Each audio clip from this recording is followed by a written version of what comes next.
Hi friends, இன்றைக்கி வெண்டைக்காய் புளிக்குழம்பு எப்படி பண்ணுறதுன்னு சொல்லி பார்க்கலாம். அதுக்கு ஃபஸ்ட்டு செய்ய தேவையான பொருள் சின்ன வெங்காயம், தக்காளி, பச்சை மிளகாய், கருவேப்பிலை, வெண்டைக்காய் வச்சுருக்கோம்.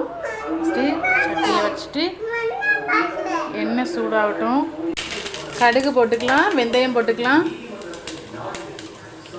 சின்ன வெங்காயம் போட்டுக்கணும்.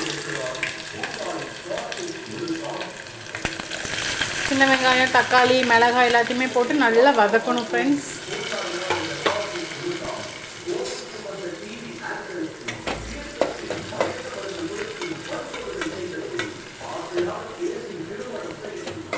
நல்லா சுண்ட வதக்கணும்.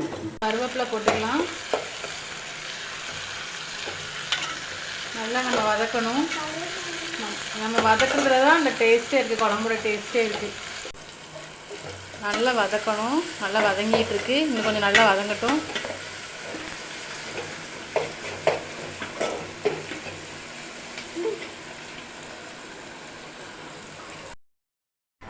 வெண்டைக்காவை போட்டுக்கலாம்.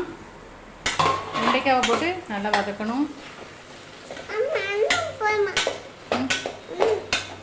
வெயிட் பண்ணி வெண்டைக்காவை போட்டு நல்லா வதக்கணும். அந்த எண்ணெய் வெண்டைக்காவை போட்டு நல்லா வதக்கணும். எண்ணெயிலேயே நல்லா வதக்கணும்.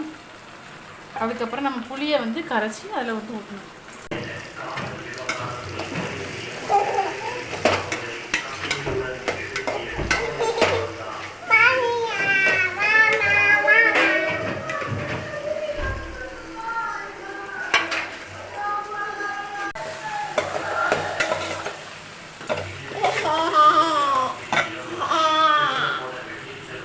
அப்புறம் நம்ம புளிக்குழம்புக்கு தேவையான குழம்பு மிளகாத்தூளை போட்டுக்கிறோம்.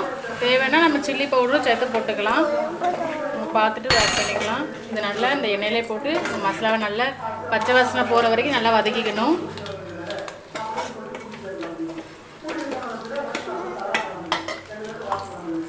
புளி கரைச்சி வச்சுருக்கோம், அதையும் ஊற்றிக்கலாம். ஊற்றிட்டு நல்லா கொதிக்க வைக்கணும்.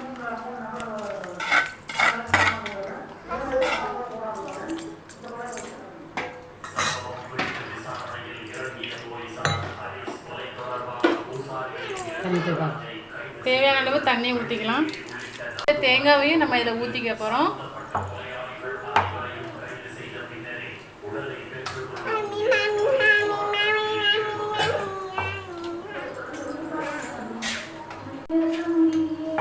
அரைச்சி வச்ச தேங்காயையும் நல்லா நம்ம ஊற்றிட்டு நல்லா மிக்ஸ் பண்ணி இது நல்லா கொதிக்க வச்சு நல்லா வத்தி வர வரைக்கும் நம்ம வெயிட் பண்ண போகிறோம்.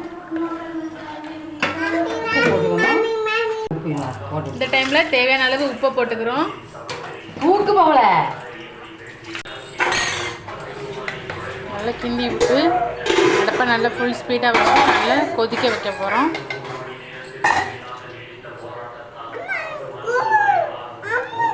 குழம்பு நல்லா கொதிச்சிட்ருக்கு. இந்த சைடு பார்த்து குழம்பு பக்கம் இது பண்ணிகிட்ருக்கு. இங்கே நம்ம முட்டையை பாயில் பண்ணுறதுக்காக போட்டிருக்கோம். குழம்பு பார்த்திங்கன்னா நல்லா கொதிச்சிட்ருக்கு. இன்னும் நல்லா வற்றி வரணும். முட்டையும் நல்லா அவிஞ்சிட்ருக்கு. இன்னும் கொஞ்சம் வற்றி வந்துச்சுன்னா நம்ம ஆஃப் பண்ணிடலாம். குழம்பு நல்லா கொதிச்சிருச்சு, நல்லா வற்றி வந்துருச்சு. குழம்பு நல்லா கொதிச்சு நல்லா வற்றி வந்துருச்சு. இந்த டைமில் நம்ம அடுப்பை ஆஃப் பண்ணிடலாம். நம்மளுக்கு இப்போது சுவையான வெண்டைக்காய் புளிக்குழம்பு ரெடி ஆயிடுச்சு. நம்ம தட்டில் போட்டு சாப்பிட்றலாம். முட்டையும் அவிச்சு நம்ம தோலை எடுத்து உரித்து வச்சுட்டோம் ஃப்ரெண்ட்ஸ். இந்த வீடியோ பிடிச்சிருந்துச்சுன்னா லைக் பண்ணுங்கள், ஷேர் பண்ணுங்கள், கமெண்ட் பண்ணுங்கள். ஃபஸ்ட் டைம் நம்ம சேனலில் பார்க்குறதா இருந்தால் சப்ஸ்கிரைப் பண்ணிடுங்க. பாய்.